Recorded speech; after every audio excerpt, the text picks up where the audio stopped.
जिद्द, चिकाटी आणि मेहनत केल्याने माणूस अपयशावर मात करतो। देशाच्या हितासाठी काहीतरी करायचं आहे ही संकल्पना डोक्यात ठेवून डॉक्टर मिलिंद संपगावकर यांनी नवीन संकल्पना आणून स्वतःला मिळणारे उत्पन्न पंतप्रधान सहायता निधी आणि मुख्यमंत्री सहायता निधीसाठी देणार आहेत। काय आहे ही संकल्पना, पाहूया त्याचा हा स्पेशल रिपोर्ट। एकाच वेळी किमान 11,000 लोकांचे नाव विक्रमवीर म्हणून नोंदवण्यात येणार आहे। काय आहे ही संकल्पना आपण जाणून घेणार आहोत डॉक्टर मिलिंद संपगावकर करून। सर, काय सांगाल, एकूणच काय ही संकल्पना आहे, काय सांगाल त्याबद्दल? एकूण 11,000 लोकांना एकाच दिवशी विमा पॉलिसी विकण्याचा आपण विक्रम करणार आहोत।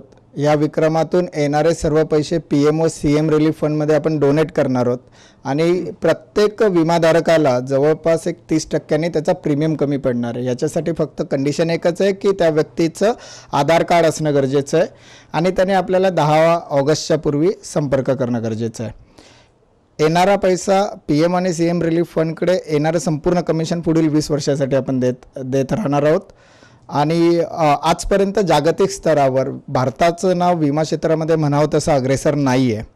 भविष्यामध्ये हे भारताचं नाव विमा क्षेत्रात अग्रेसर व्हावं व जास्तीत जास्त लोकांपर्यंत विमा पोचावा म्हणून माननीय पंतप्रधानांनी ज्या पद्धतीमध्ये पंतप्रधान जीवन ज्योती विमा योजना आणली होती, त्याच धर्तीवर जर ती व्यक्ती 20 वर्षानंतर जिवंत राहिली तर तिला विमा हमी रक्कम मिळावी या उद्देशाने प्रेरित होऊन LICची जीवन आधारस्तंभ आणि आधारशिला या दोन योजना आम्ही घेऊन वेगळ्या पद्धतीत प्रमोशन म्हणून घेऊन आलो आहे।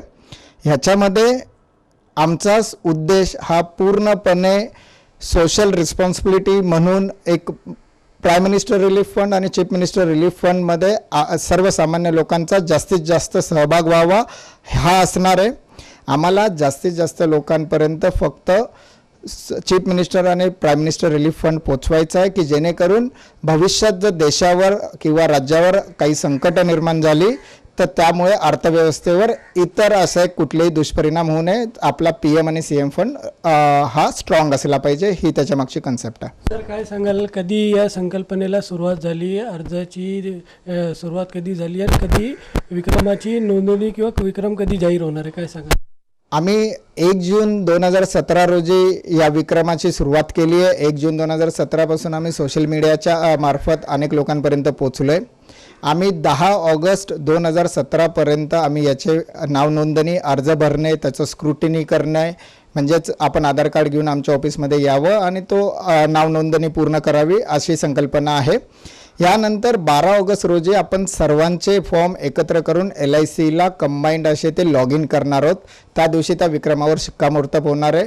त्याच्यानंतर अपेक्षित आहे की पुढील 15 ते 17 दिवसात LIC कन्सॉलिडेटेड एक फायनल MIS डिक्लेअर करणार आहे की किती पॉलिसीज इश्यू झाल्या आहेत, किती आम्हाला कमिशन मिळणार आहे आणि मग त्या अनुषंगाने त्याचं 60-40 डायव्हर्जन करून PM आणि CM रिलीफ फंडकडे देऊन हा विक्रम संपूर्णपणे पूर्ण होणार आहे। सर, किती लोकांची आतापर्यंत नाव नोंदणी झाली, काय सांगाल? आता 15 ते 17,000 लोकांची नाव नोंदणी पूर्ण झालेली आहे। अर्ज भरणे ही प्रोसेसमध्ये आहे, सुरू आहेत। आम्हाला अपेक्षित आहे की आम्ही 11,000चा टप्पा क्रॉस करू, परंतु माझी वैयक्तिक अशी इच्छा आहे की ते 11,000पेक्षा त्याच्या कैक पटीत जास्त व्हावी। त्यामुळे आम्ही वेगवेगळ्या मार्फत लोकांच्या समोर जाण्याचा प्रयत्न करतोय। एकूणच बघितलं 11,000 लोकांचे नाव नोंदणी करून विक्रमवीर म्हणून नोंदणी करण्यात येणार आहे। व्हिडिओ जर्नलिस्ट विजय जगताप सोबत सज्जाद सय्यद, दिनमान न्यूज।